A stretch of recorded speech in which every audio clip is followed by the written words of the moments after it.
This Eureka bagless vacuum seemed to stop picking up dirt.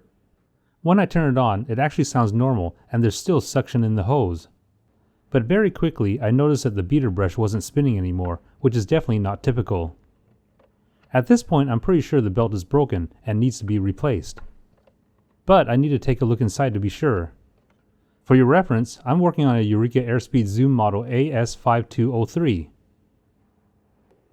First I'll need to undo 4 screws on the top, 2 on this side and 2 on the other.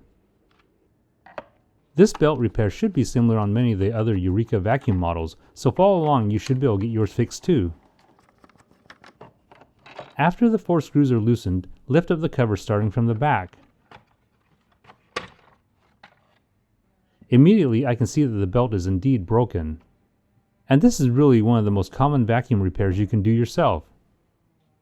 The good thing is that I already have an extra replacement belt lying around, and I'll list this in the description in case you need to pick up a pack for your vacuum.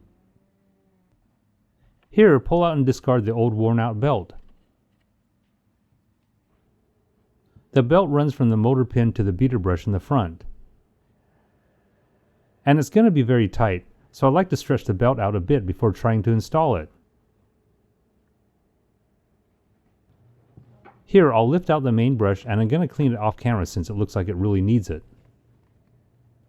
Now slip the new belt over the motor pin and then insert the beater brush inside the loop.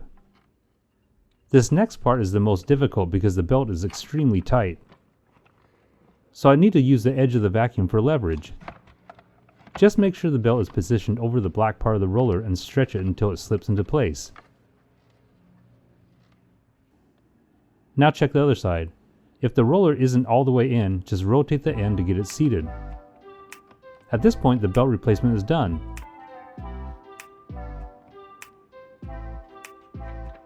Now I'll reattach the top cover and secure the screws to finish up.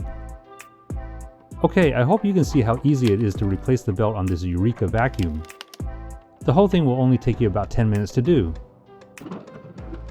Now the last thing is to see if the beater brush spins when the vacuum is running.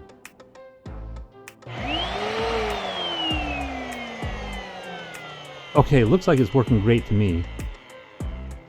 If this video was helpful, please give me a thumbs up and hit the subscribe button to stay up to date on all my DIY videos.